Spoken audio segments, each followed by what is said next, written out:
Berrión, eskerrik asko gaurko zerdikan, gaurko izarria. Decía que, bueno, millones de gracias por venir a la conferencia de hoy y feliz año a todas y todos.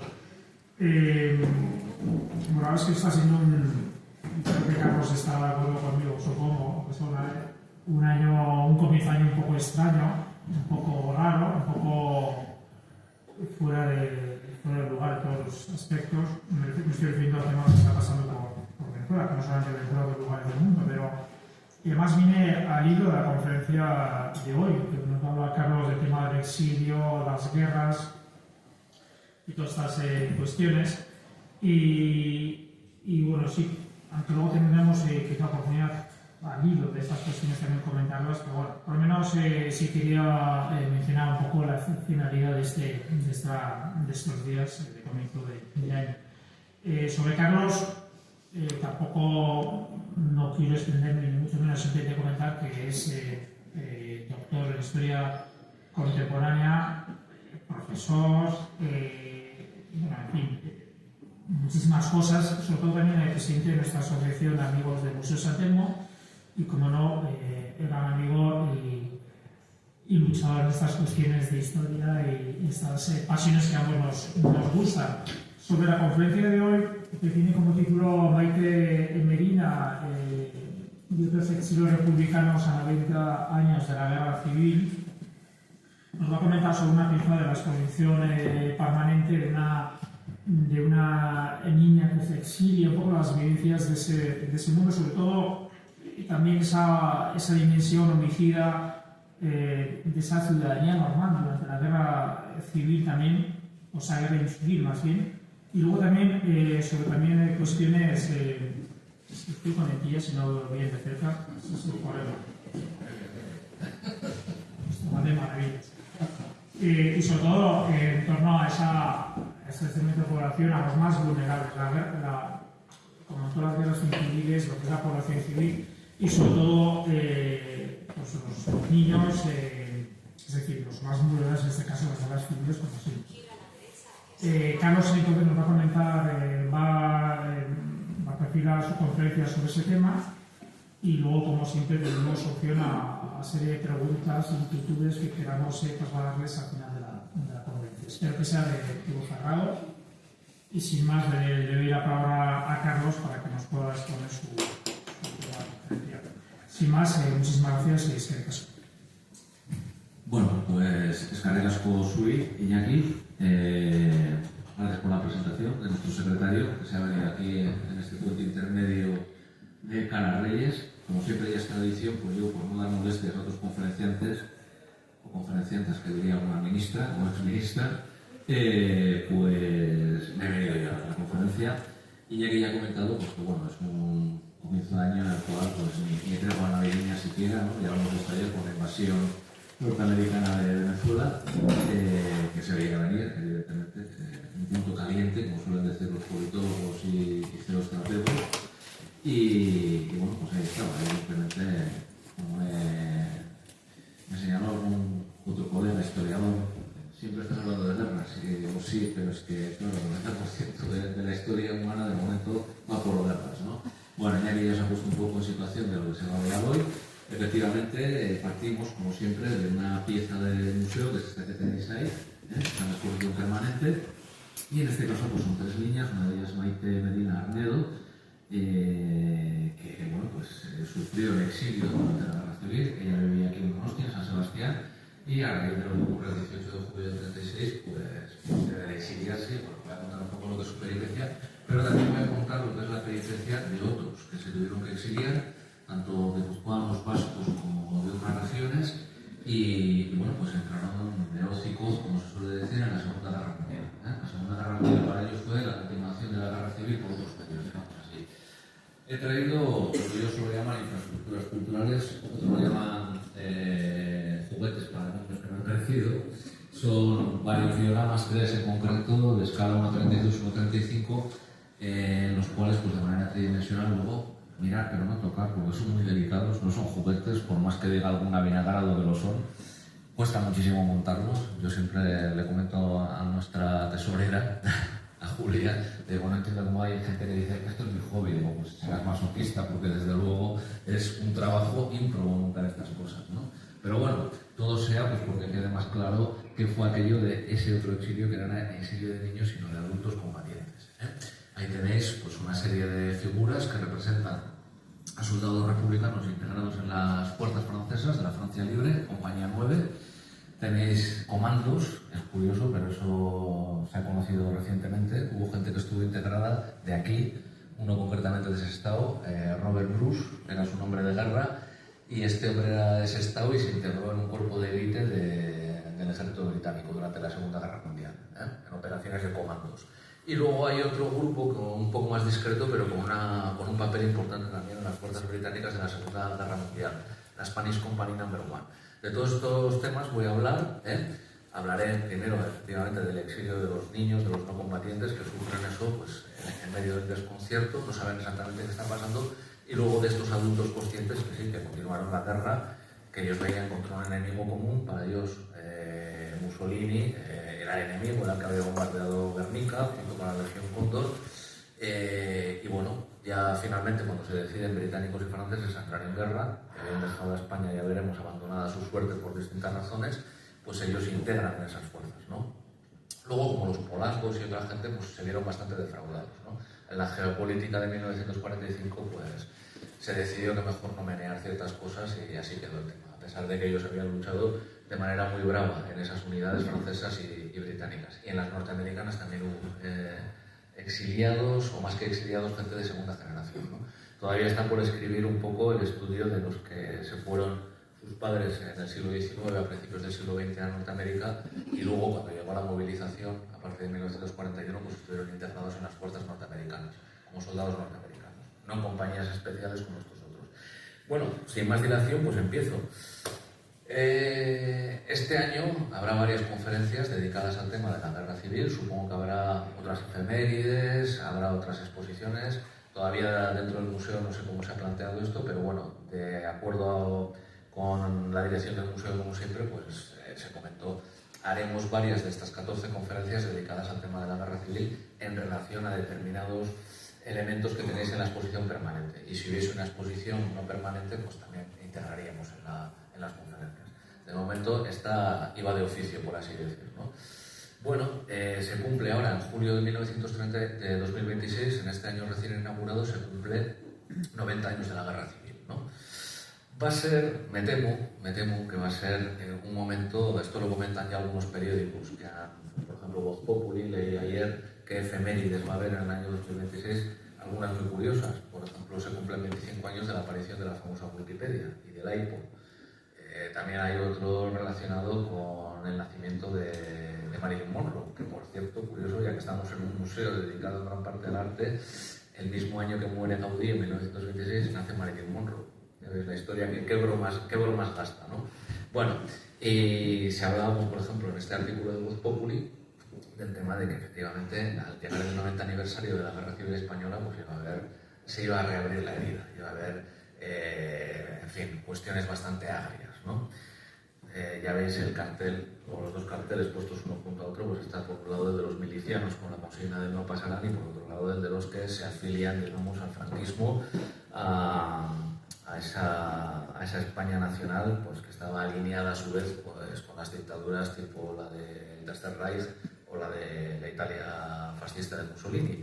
Arriba España, etcétera. Bueno, es un cartel, un montaje de dos carteles que es bastante elocuente de lo que puede pasar, ¿no? de esa acritud por el tema de la guerra civil, en el cual está enmarcado el episodio de Maite Medina, que es la pieza que tratamos hoy, ¿no? Y como siempre os digo, pues el objetivo de estas conferencias es poner en valor esta cuestión. Es decir, que la pieza, cuando la veáis, sepáis qué historia tiene detrás, ¿no? Que no es solamente una fotografía o un objeto que está ahí metido dentro de una vitrina, sino que detrás de ello el objetivo de todos los museos, y este no es distinto, es el de relatar lo que hay detrás y mantener viva la memoria. Es una memoria, desde luego, que no es barata. Ocurren cosas curiosas. Os he puesto aquí una imagen de una reconstrucción de una batalla de la Guerra Civil Inglesa, de 1642, 1646.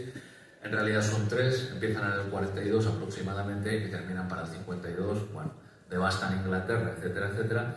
Pero hoy, por ejemplo, pues podría haber mucha polémica, y la hay, de hecho, no sé si habrá en la sala alguien de la Asociación Sancho de Beurco, de ella hablaré después, que pueda contar alguna anécdota relacionada pues, con reconstrucciones de la Guerra Civil Española.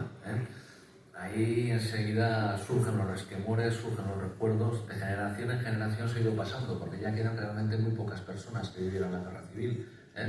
Las personas que de niños, como el caso de Maite Medina, conocieron todo aquello, ya son personas de edad muy avanzada.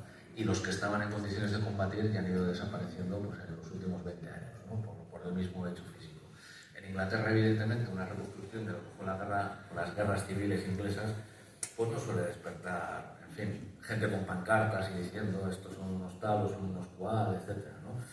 Casi se ha convertido en un juego de niños. Ahí tenéis el dibujito, ¿no? Ahí veis cómo los partidarios del rey absoluto, vestidos un poco estilo mosquetero, cavalier, dicen que cogieron la palabra de España, porque España era el reflejo en el que se quería ver Carlos I Estuardo, el rey inglés. Y por otro lado, los de la caballería pesada parlamentaria, los Ironsides, los costados de hierro. El dibujo pues, es casi infantil, ¿no? Es una cosa pues, ingenua en principio. Y si aquí no hemos asimilado bien el tema de la guerra civil, de hecho yo estuve hablando con algún conferenciante y le propuse hacer alguna cosa de estas y me dijo no voy a intervenir en todo el año en ningún evento en el cual se recuerde los 90 años de la guerra civil. No quiero tener que andar dando excusas ni quiero tener broncas, por así decirlo. Y dije, muy bien, eres muy dueño, respeto tu opinión como colega historiador, pero bueno, yo creo que estos 90 años quizás debería ser el momento de ponerse a reflexionar sobre el tema y sobre todo reflexionar respecto a la cuestión de por qué en 90 años no se ha podido asimilar bien y más teniendo en cuenta pues, que los directamente implicados pues, ya han ido desapareciendo, ¿no? Cómo se ha pasado de generación en generación ese enfrentamiento, ¿no? De hace 90 años. La guerra civil estadounidense también es algo en lo que deberíamos mirarnos, ¿no? Bueno, es un tema, este año curiosamente creo, no sé si me equivoco, no nos han azotado con las casi 4 horas o 3 horas y pico de lo que el viento se llevó. Suele ser un clásico navideño, lo del tema de poner lo que el viento se llevó, parece ser que no, ¿no? Bueno, Hollywood ha vendido el tema de la guerra civil estadounidense como algo bastante romántico, ¿no? No siempre, Cold Mountain, por ejemplo, refleja aspectos pues, bastante negativos de lo que es una película más reciente, ya del siglo XXI, y refleja pues, aspectos bastante duros, no sé si conocéis la película, de lo que es la retaguardia, por ejemplo, ¿no? Hay una escena realmente tremenda en la cual soldados de caballería de la Unión llegan a una granja a medida que van avanzando hacia el sur de Estados Unidos, mientras los confederados pierden la guerra, y le dicen a la granjera, que evidentemente está sola porque el marido y demás varones están combatiendo, le dicen, saca la comida que tengas. Y dice, no hay ninguna comida, porque si os doy la comida yo me voy a morir de hambre. Cogen un niño que ella tiene, es invierno, le quitan las ropas y lo dejan en medio del patio de la granja y dice, hasta que no nos digas dónde está la vaca o todo lo que tengas o los cerdos, el niño se va a quedar ahí, llorando evidentemente y demás. Luego también incide mucho en el tema de cómo la milicia en pueblos confederados está llena de gente pues, que han desertado, evidentemente se han buscado un enchufe para no tener que combatir en el frente y es una auténtica canalla, ¿no? Muy dramático. Pero bueno, en general, lo que es la guerra civil estadounidense, pues Hollywood la ha convertido en un producto de consumo internacional, con lo que el viento se llevó, con Cold Mountain, todas tienen, digamos, ese allure, como dicen los franceses, ¿no? Esa esencia romántica, bonita, algo pues que no despierta excesiva inquina en ninguno de los dos bandos, por así decirlo, ¿no? Faulkner ya en los años 30 del siglo XX se dedicó a escribir sobre el tema de la guerra de secesión y lo convirtió en algo, pues no sé, muy andar por casa, un recuerdo bonito. Hay algún personaje de alguna novela de él, Los Rateros, que también se llevó al cine, por cierto, en la cual los viejos combatientes de la guerra de secesión, a principios del siglo XX, se encuentran y empiezan a hablar del tema. Y dice, ya la verdad es que no me acuerdo ni por qué luchábamos. Bueno, no pasó nada, ni quisieron quemar la casa de Faulkner, ni cosa por el estilo, ¿no? Bueno, abajo he puesto un par de fotografías coloreadas muy interesantes que muestran la realidad, digamos, de ese tema, ¿no? Luego también está la película esta que hizo Spielberg de Lincoln. Bueno, en general, tanto la guerra civil estadounidense como la guerra civil inglesa se han convertido en materia romántica, por así decirlo, ¿no? En materia en la cual, pues bueno, pues es pues una cosa histórica, bonita, un bonito telón de fondo para bonitas historias, con Nicole Kidman y cosas de estas que siempre viste mucho, etcétera, ¿no? En cambio en España pues sigue un recuerdo después de 90 años pues bastante agrio, ¿no? Las fotos estas famosas de Frank Capra, que no se sabe exactamente si fue un posado, si realmente el miliciano muere, etcétera. Parece ser que sí que es real, que fue un impacto real, que lo mató delante del objetivo de la cámara del reportero. En fin, está bastante llena la memoria colectiva, la memoria histórica que dirían algunos, de esto, de que la guerra civil española pues, fue una cosa bastante tremenda, ¿no? Nada que pueda compararse con una guerra civil como la inglesa o como la estadounidense. Lo cierto es que como historiador tengo que llamar a capítulo, por así decir. Esta foto que veis ahí son fotos atroces que no se publicaban y esta desde luego suave. Este es un soldado confederado, un chaval muy joven que muere en un asalto, en una de las batallas de, si mal no recuerdo, creo que es en el asedio de Vicksburg. Y bueno, pues el fotógrafo de prensa, evidentemente los de la prensa no se publicaba todavía mucha fotografía, se publicaban muchos grabados y había bastante prevención por parte de los editores a la gente que leía los periódicos o las revistas enseñarle la crudeza de lo que era la guerra. Pero los archivos nacionales de Estados Unidos tienen una sección especial dedicada a este tipo de fotos que no se publicaban, ¿no? Los fotógrafos, en ese arte que empezaba a perfilarse en ese momento, que es el arte de la fotografía, captaban estos momentos dramáticos en los cuales se ve, pues bueno, que evidentemente tampoco iban plantando flores, como diría nuestro secretario Iñaki en una afortunada expresión, ¿no? Había muertes, había cuerpos destrozados por las granadas, etcétera, y bueno, no romanticemos ni idealicemos demasiado, ¿no? Persiste, sin embargo, la idea de que aquello pues, fue una cosa pues, de guante blanco, ¿no? Muy estilo lo que el viento se llevó. Esta foto coloreada que tenéis aquí no me he resistido a ponerla porque son George Ashton Custer, el famoso general Custer, es general durante la guerra de secesión. Luego, cuando lo matan los Sioux en la famosa batalla de Little Bighorn, tenía rango de teniente coronel, o coronel como mucho, del 7º de caballería. Y bueno, pues un personaje pues, bastante controvertido, por así decir, ¿no? Ya veis que está al lado de un confederado, son los dos soldados de caballería, ese es el arma que eligió Custer, y bueno, pues está con un compañero suyo que ha caído prisionero durante los combates. Los dos habían ido a West Point, eran de la misma promoción y se sacaron la foto como, bueno, una vez terminada la guerra, es decir, en el momento que ha terminado la guerra para ti, que te hemos capturado, pues venga, paz y después gloria y nos damos la mano, ¿no? Ciertamente se piensa que en la guerra civil no hubo gestos caballerosos de este tipo y que en la guerra de secesión pues todo era, pues eso, en fin, una cosa como muy caballerosa, muy de lo que el viento se llevó, ¿no? No es cierto que faltasen gestos caballerosos. Por ejemplo, el famoso combate del Cabo Machichaco, aquí cerca, que ilustra este óleo, entre el BOU Navarra, de la Marina Auxiliar Vasca, que se crea por el primer gobierno vasco, se enfrentó con el Canarias, un acorazado potentísimo, y bueno, pues fue una lucha de David contra Goliat, y la perdió el Navarra, evidentemente. Hubo 19 supervivientes, el oficial al mando se hundió con el barco, como mandan los cánones, y les dijo, intentad salvaros. Cogieron los botes salvavidas, que es lo que ilustra este momento, y en el Canarias pues lo rescataron, ¿no? Siguiendo las leyes del mar. Y claro, el destino de estos rojos, por así decir, entre comillas, era el paredón de fusilamiento. Acabaron en la cárcel de Ondarreta y estaban en capilla esperando que los juzgasen sumariamente y los fusilasen.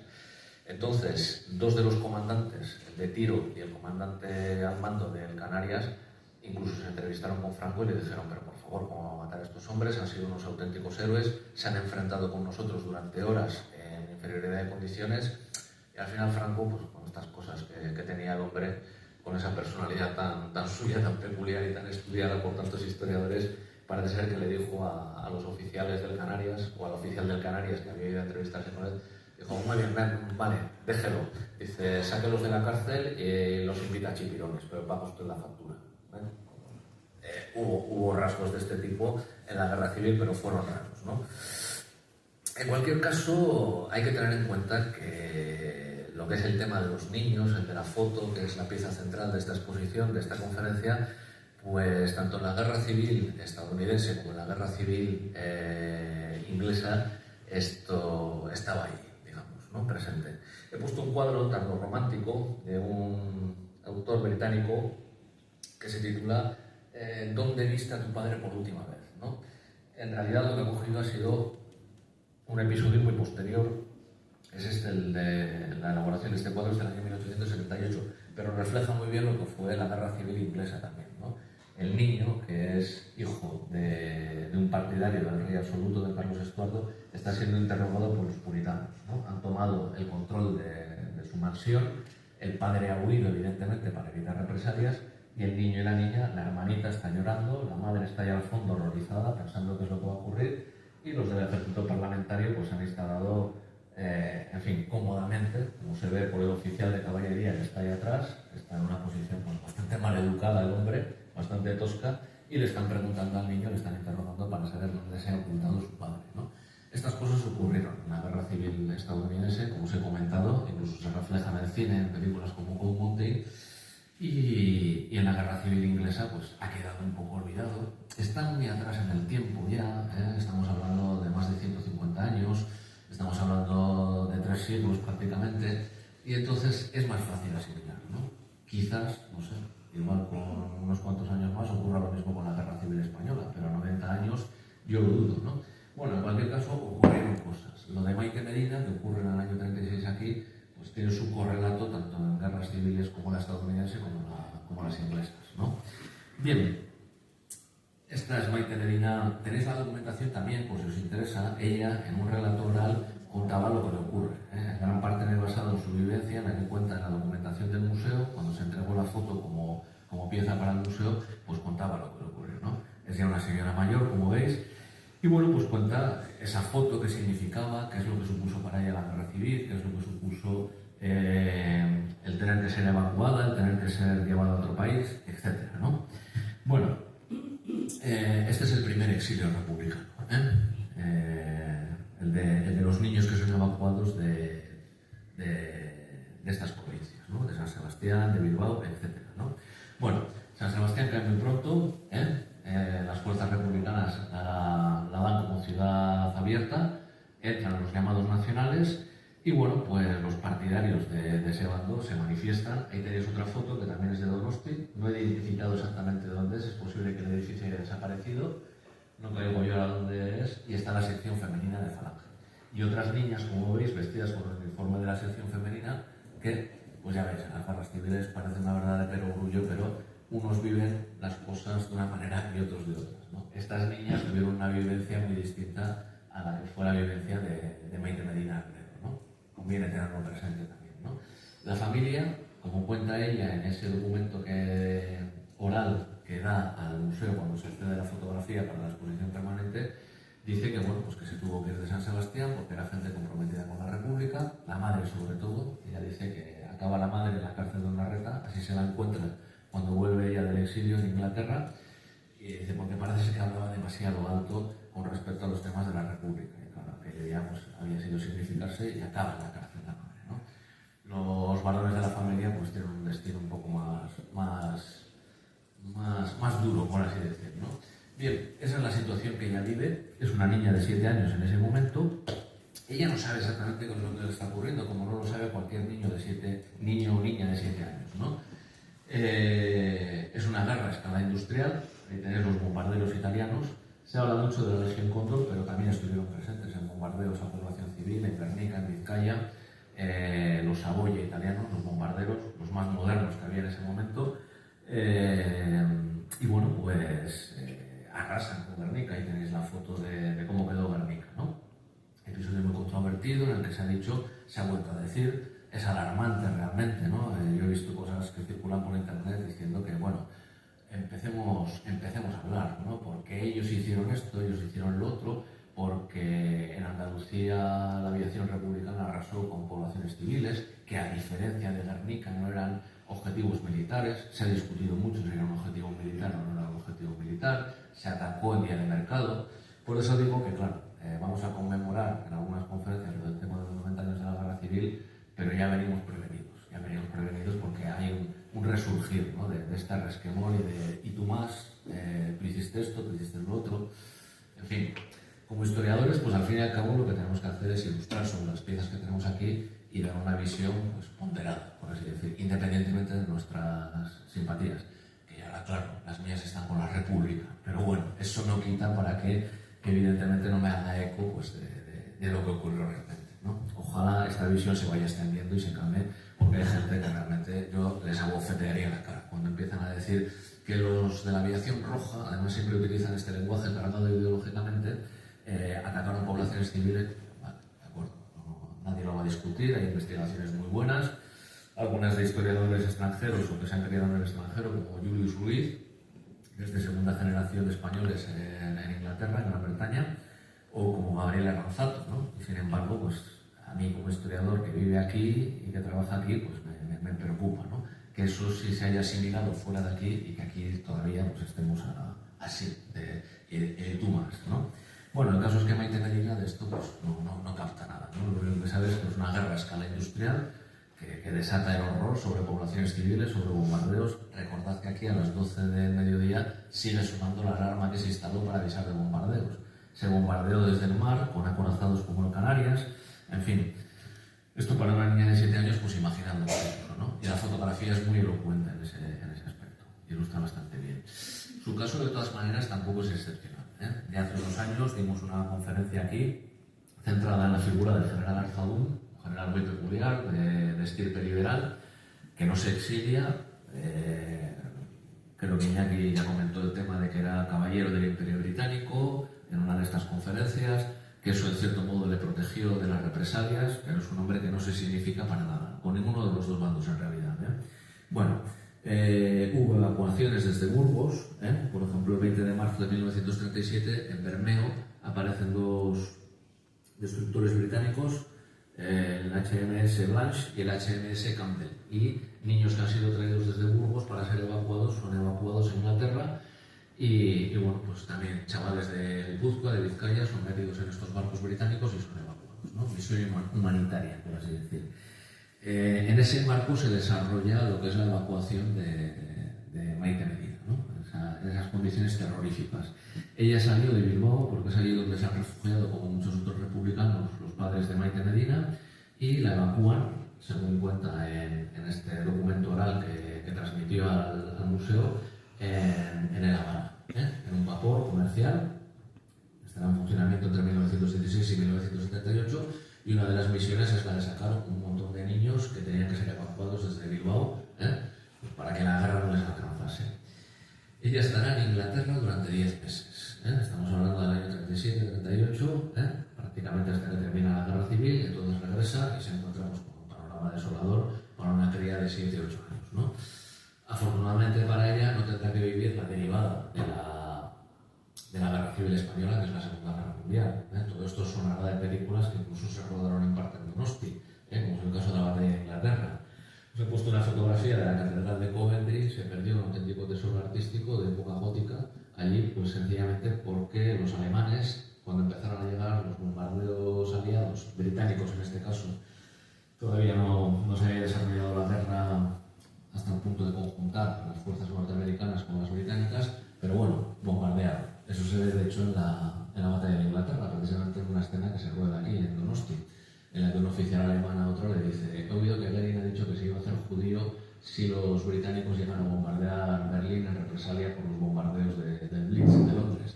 Suena la alarma, están en plena avenida de Donosti, que está haciéndose pasar en ese momento por una de las principales avenidas de Berlín, y le dice el otro oficial que está escuchando esto, le dice: pues ya puede empezar a buscar sinagoga, ya puede empezar a hacerse judío Lenin, porque aquí están los bombarderos británicos, ¿no?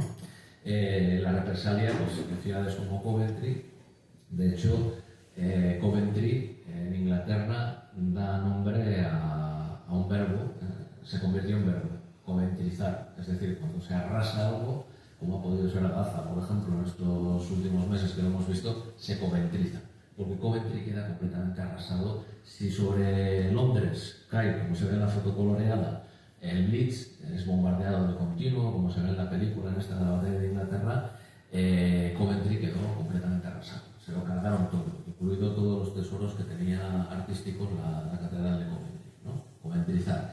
Bueno, pues de todo eso se libra Maite Medina, y bueno, ella regresa y se enfrenta a la dura posguerra, por así decir, ¿no? Ese fue el primer exilio y así acaba. Pero bueno, vamos a hablar de otros exilios, como os he dicho, y esos otros exilios son los de adultos que saben perfectamente qué es lo que está ocurriendo y saben que tienen que continuar la lucha. Ellos son conscientes, para ellos tiene sentido la matanza. Triste es decirlo, pero bueno, había una justificación ideológica, por así decir, para continuar el enfrentamiento. Cosas curiosas, gente de Vizcaya, de Bilbao, la pasionaria con su hijo Rubén, se convierte en héroe de la Unión Soviética. Es teniente en un regimiento de élite del ejército soviético, la Guardia, el llamado regimiento de la Guardia. Guardia que había sido del zar y que luego evidentemente pues, se convierte en la Guardia Popular, por así decirlo, ¿no? Va a la Academia Militar Rusa antes de que estalle la guerra, le dan despacho de teniente y bueno, pues muere heroicamente en el frente. Incluso como veis se hacen postales recordando a Rubén, el hijo de la pasionaria. Ahí tenéis una foto coloreada donde también se le ve con el armamento, con el clásico fusil ametrallador ruso. Bueno, en los que se fueron a la URSS no me voy a centrar. Me centraré sobre todo en los que aparecen en algunos libros como Republicanos Españoles en la Segunda Guerra Mundial, de Pons Pradés, que es el estudio canónico sobre ese tema, y en este otro que ha sacado un oficial británico hace poco. Lo titularon en Gran Bretaña Los españoles de Churchill. Aquí se ha titulado Españoles contra el racismo. Es un libro muy documentado, muy interesante, y habla pues, precisamente de eso, de los españoles que, acabada la guerra civil, al ser incompatibles ideológicamente con el régimen que aparece después de la victoria nacionalista en el 39, se van buscando pues, afinidades en el exterior que les den cobijo y refugio. La Galia dividida es un estudio muy interesante también de un historiador británico y bueno, pues cuenta como evidentemente tanto Gran Bretaña como Francia son dos democracias que mal que bien han sobrevivido en Europa, donde no queda una sola democracia ya. Después de la victoria del 39, pues no, en España ya no quedaba ni el remedio de aquella república fallida, ¿no? Había sido abandonada a su suerte. En la Galia dividida cuenta pues como los franceses estaban también al borde de la guerra civil. Si ayudaban demasiado a la República Española, podía un sector del ejército dar un golpe de estado. Bueno, por esa razón dejan abandonada su suerte. Algunos británicos, como es el caso de Churchill, y el señor que tiene al lado, que es Anthony Eden, que es el que se encargaba de exteriores, o esta señora que es Lady Atholl. Anécdota. La famosa novela de Robert Louis Stevenson está basada en un personaje que es el marqués de Tullibardine, que era jacobita. Ya sabéis, está ambientada en la época de las guerras jacobitas, en el siglo XVIII y demás. Bueno, pues el título de Atholl se lo dieron al marqués de Tullibardine. Una vez que pasó también aquella otra guerra civil entre escoceses e ingleses, y esta Lady Atholl por matrimonio estaba casada con el descendiente del noble escocés que inspiró la novela del Señor de Balantry de Robert Louis Stevenson. Bueno, tanto Churchill como Anthony Eden como Lady Atholl eran muy conscientes. Churchill no está todavía en el gobierno, eso se ve muy bien en esta película, en el instante más oscuro, no está en el gobierno y está presionando para que Chamberlain ceda y se enfrente con los alemanes, porque saben que por mucho que cedan ante ellos van a provocar la guerra, otra guerra mundial. Todos querían evitarla, pero al final, bueno.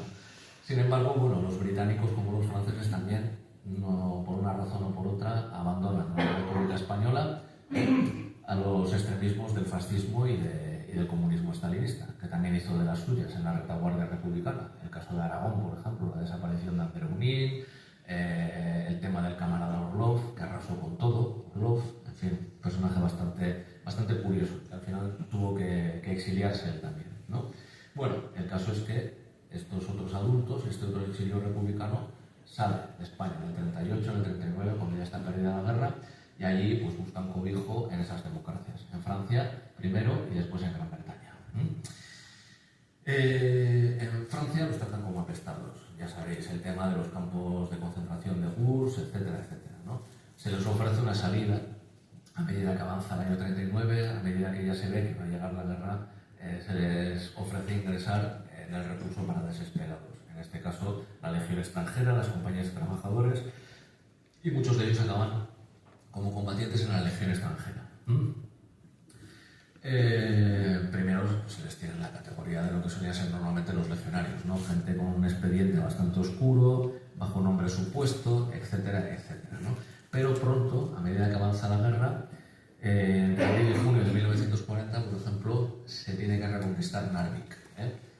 Noruega ha sido invadida, no se ha respetado el estatuto de neutralidad de Noruega, les interesa al Tercer Reich por el tema de la bomba A, el agua pesada y todas estas cuestiones que aparecen reflejadas en muchas películas, y allí se mandan tropas aliadas, es decir, los franceses de la Francia Libre, o todavía no es la Francia Libre, pero casi ya está a punto de caer Francia y de tener que exiliarse también a su vez los franceses que no quieren caer bajo el Tercer Reich, y españoles integrados en la Legión extranjera son enviados a Narvik. Murieron muchos de ellos combatiendo con uniforme francés, aquí los veis desembarcando, están muchos enterrados en Noruega. Luego, evidentemente, en las películas ni se acuerdan de ellos. En Narvik los únicos que aparecen son franceses hablando francés, y de los republicanos exiliados ni a rastro, ¿no? Bueno, otro reflejo también de cómo en estos 90 años no se ha asimilado en España esto. Nadie ha ido a reivindicar ni a poner flores en las tumbas de esta gente cuando se han hecho conmemoraciones, ¿no? Ni de la izquierda ni de la derecha, lo cual muestra un panorama cultural y por el patrimonio, y un interés por el patrimonio histórico pues bastante penoso, ¿no? Pero bueno, esa ya es otra cuestión. El caso es que esta gente que ha venido del segundo exilio republicano, no el de los niños sino el de los adultos que tienen que huir de España por una cuestión política, pues es gente con experiencia de combate, es gente fogueada y bueno, pues los integran en las fuerzas, pero hay un problema. Y es que en la oficialidad francesa, nótese, aquí el oficial este pequeño que está desfilando por Londres con las fuerzas de la Francia Libre, no sé exactamente quién es, pero bueno, recuerda bastante al tipo de oficialidad francesa que había huido de Francia. La Cruz de Fuego es un movimiento parafascista que hay en Francia en los años 30. Parafascista quiere decir que más o menos son fascistas o afines a los fascistas, y de hecho en los puertos de banderas del ejército francés corría la voz de antes los alemanes que el judío Blum. Algunos se arrepintieron de haber dicho eso de antes de los alemanes, han invadido su querida Francia, se van a Gran Bretaña para continuar la lucha, pero el problema es que son gente muy de derechas, gente que ha podido militar en la Cruz de Fuego. Los británicos lo tienen claro. Lady Atholl, Anthony Eden, Churchill ha cambiado de opinión sobre la República Española, se da cuenta de eso, de que se van a quedar solos, como ocurrió durante las guerras napoleónicas, y que iban a necesitar un apoyo en la península. Si lo perdían, si en la península había regímenes como el de Salazar o como el de Franco, pues evidentemente no iban a contar con la baza con la que contaron en las guerras napoleónicas. De eso son muy conscientes.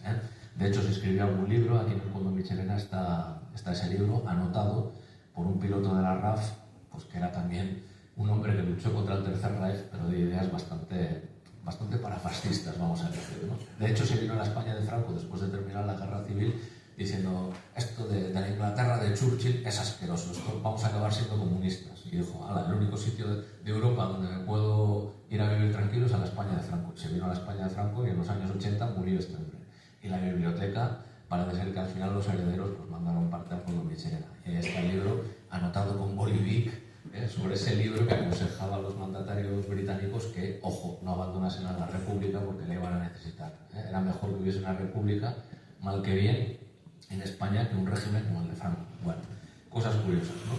El caso es que en Narvik no se gana la batalla, se tienen que retirar, a pesar de la bravura con la que luchan los españoles y las demás fuerzas que están allí, y los oficiales que estaban al mando de estos españoles exiliados dicen, bueno, hay que hacer dos cosas. Una de ellas, mandarlos a la España de Franco para que les ajusten las cuentas, o bien, supongo que conocéis la película esta de Senderos de Gloria, de Kubrick, que se basa en un hecho real, de un grupo de soldados que se les manda a saltar a una posición alemana, se retiran porque es imposible de tomar, y luego los grandes oficiales de Estado Mayor, que están tranquilamente en un palacio ahí dirigiendo la guerra desde lejos, dicen, hay que matar 3 para dar escarmiento a los demás. Bueno, pues no pierden la manía estos oficiales, a pesar de la experiencia de la derrota en Francia, de la batalla de Francia y todo esto, y dicen, a estos rojos españoles hay que escarmentarlos, hay que diezmarlos.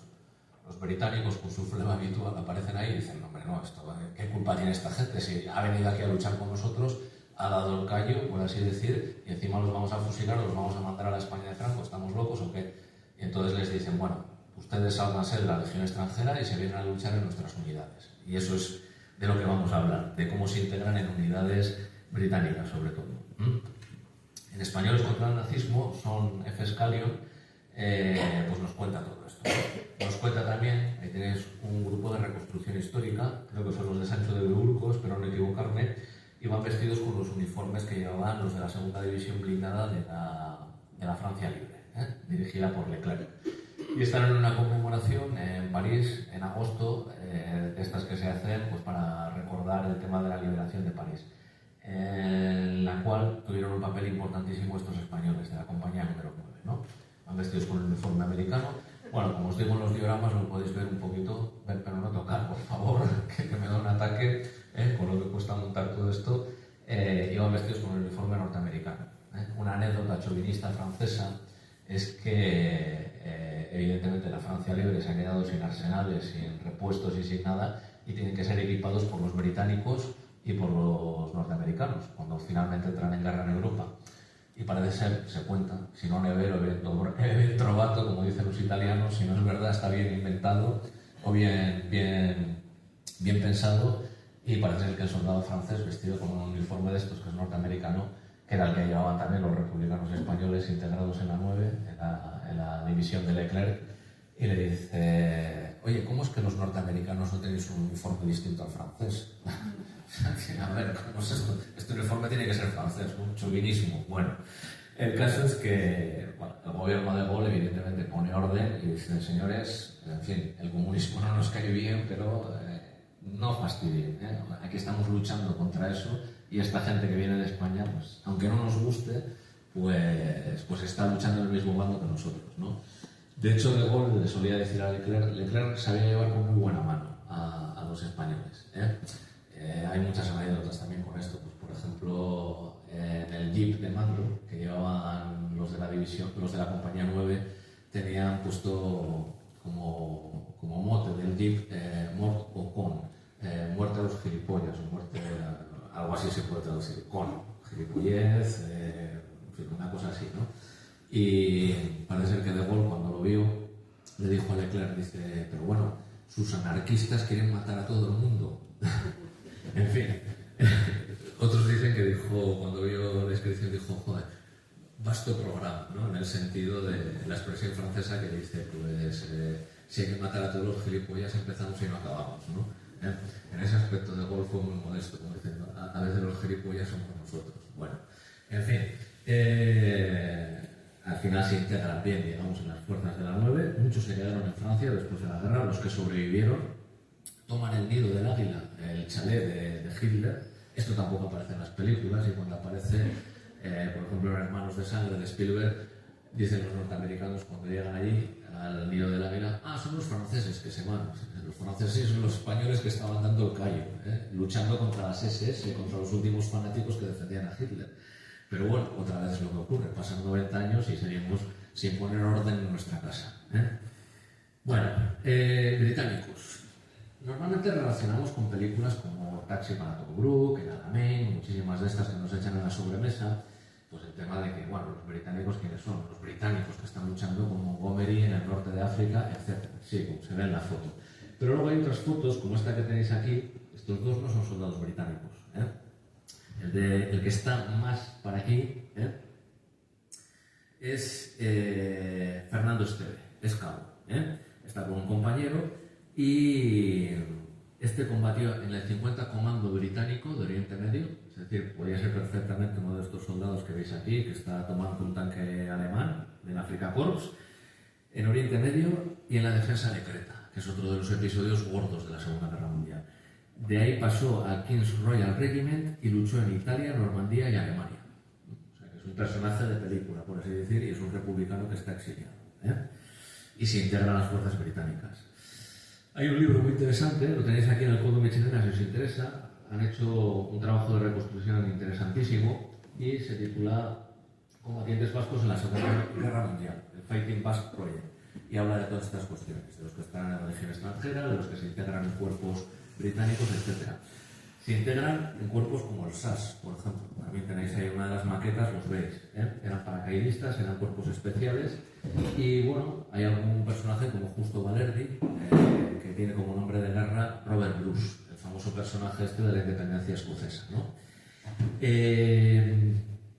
Muere en combate, está enterrado en Milán, y bueno, esto os lo cuento para que os hagáis una idea de que algunos de estos exiliados de la República es gente que no está precisamente, en fin, llevando el correo en los cuarteles aliados, sino que es gente que está en cuerpos de élite, como es el Servicio Aéreo Especial, el SAS, que son grupos de comandos de operaciones especiales a retaguardia.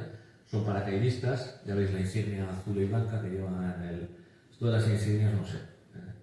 Normalmente en combates parece ser que se las quitaban, pero bueno, en fin, hay de todo. Hay fotos en las que se le ve con la insignia de paracaidista, esta azul y blanca, en un lado del pecho, luego en otra. Luego hay algunos, veremos alguna foto de alguno de ellos que sobrevive, que no lleva la insignia del SAS en los hombros, en fin. Bueno, el caso es que hay varios combatiendo. De estos exiliados republicanos se presentan a servicio, lo cuenta muy bien el libro este de Españoles contra el Nazismo, o este de Fighting Basket Project, y luchan contra el nazismo, efectivamente. Y de época algunos dejan la vida ahí, como es el caso de Justo Valerdi, este hombre que es de Sestao Barra, y muere en combate en Italia. Cuando han entrado los aliados en Italia, normalmente se les arrojaba detrás de las líneas como paracaidistas y daban golpes de mano, etcétera, etcétera. Bueno, pues ahí también están estos exiliados republicanos, en estos cuerpos de élite. Aquí tenéis a Francisco Jerónimo, este elige como nombre de guerra Frank Williams. Está aquí con su mujer Laura Bravo y se casaron en Surrey, en Inglaterra, en el año 1946. Ya veis, lleva la insignia de paracaidista, el uniforme británico y no lleva los identificadores del segundo cuerpo del SAS, del Servicio Aéreo Especial, que es en el que combate él. Esta gente, pues eso es lo que os digo, que en películas como esta de Taxi para Tobruk, en Alamein, El Día D, lo que se os quiera ocurrir, que estamos hartos de verlas y de que nos las echen por la televisión, pues estaban allí, estaban combatiendo. Es ese otro exilio republicano.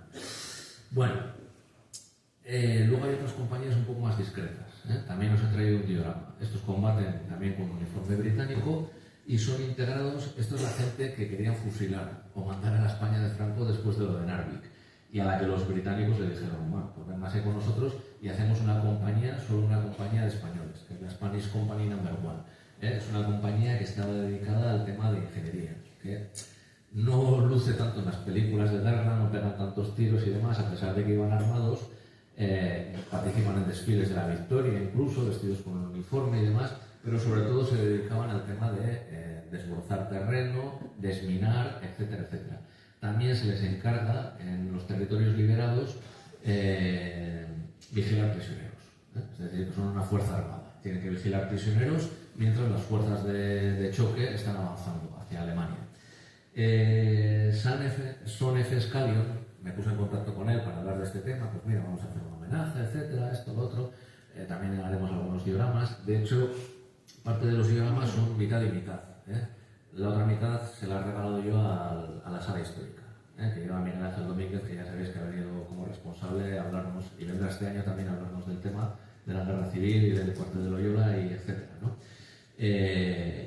Contactando con Scallion, con el autor de Españoles contra el Nazismo, me mandó esta foto, que es del nieto del sargento Manuel Espallardas, que fue uno de los sargentos que está en la Spanish Company No. 1, y lleva todas las insignias. Fijaos que lleva un escudo arriba rojo con una cruz azul. Ese es del 21 grupo de ejércitos británicos que están en las zonas ocupadas en Alemania. Ya sabéis que Alemania se divide en 4 zonas de ocupación: francesa, británica, norteamericana y rusa. Bueno, pues los que llevaban esta insignia estaban en las zonas del cuartel general de los ejércitos británicos en zona de ocupación, encargándose del orden público, de quién viene, de quién no viene, pidiendo papeles, vigilando prisioneros, etc. Aparte de estar trabajando como zapadores. Bueno, estos son otros exiliados que están ahí también, ¿no? Ahí están todas las insignias que llevaban. Incluso me puse en contacto con Scallion, pues eran eso: la S de Spanish, el rojo y el verde, curioso, pues la bandera portuguesa, pero bueno, no sé, igual porque les entrase mejor por el ojo derecho a los británicos, ¿no? Como, bueno, somos como los portugueses, que son amigos. Bueno, en fin, el caso es que lleva todas las insignias este hombre, que fue sargento en la compañía española número 1, y bueno, pues estos son otros exiliados que también se van de España, como Maite Medina Arnedo. Otra sorpresa que ha aparecido hace poco, este señor es Fernando Camazón. Os sonará también de películas como U-571, que se montó una bronca fenomenal, porque parecía que los americanos habían descubierto la máquina Enigma, un submarino alemán y todo esto y tal. Bueno, y luego lo llevan a Bletchley Park, que también es muy famoso porque es donde estaban los descifradores. Si se descifraba la máquina Enigma, se podía entrar a las comunicaciones cifradas del Tercer Reich, y con eso había más posibilidades de ganar la guerra. Los polacos montaron en cólera. Los británicos también montaron en cólera por la película esta. Hay 2 películas sobre el tema, ¿no? Y bueno, ¿qué pasa aquí? Los británicos somos los que realmente conseguimos la máquina Enigma. Y los polacos salieron y dijeron, y los que desciframos la máquina Enigma fuimos nosotros. En esta foto está este hombre, que era aragonés. He dicho Fernando, perdón, me he colado. Antonio Camazón. Es este señor de aquí. Y él, veis ahí uno con una corbata de rayas, que está entre ese grupo. Estos son descifradores de Bletchley Park. Este hombre estaba estudiando con historia de la guerra civil la carrera de matemáticas. Era un matemático con una mente prodigiosa, como se suele decir, y rápidamente se exilió de España después de perder la guerra civil, y se integró como no en fuerzas de combate como estos otros que hemos visto, o fuerzas de ingenieros o zapadores, sino entre los descifradores. Y uno de los descifradores de la máquina Enigma fue precisamente este hombre, Antonio Camazón, ahora recientemente aparecido. Otra vez ocurre lo que ocurre, que no hemos puesto orden en nuestra casa, y aquí nadie protestó, porque no aparecía Antonio Camazón en el tema de Bletchley Park, los descifradores de la máquina Enigma, etc. Bueno, acabo ya. Estos fueron los exilios republicanos, a 90 años de la guerra civil, los niños que no saben exactamente qué está pasando, y todos los demás, los que combaten en Narvik, los que combaten en el SAS, los que son integrados en la compañía número 9 de las fuerzas de la Francia Libre, los de la compañía española número 1, etc. En fin, pues no sé, espero que esto sirva un poco para aclarar las cuestiones y poner un poco de calma y de reflexión en todo esto, y ya veis que una historia común, al final, que es de todos, y que debería integrarse, pues está perdida. Me aparecen las películas y es vergonzoso que los polacos, por ejemplo, se quejen de U-571 con los británicos, y nosotros, pues aquí, ¿quién era Antonio Camazón? Sabe Dios, un par de artículos, se han dedicado y para ustedes contar. Y de lo demás, pues ya habéis visto lo que hay. Pues nada, seguimos en ello. Espero que os haya gustado.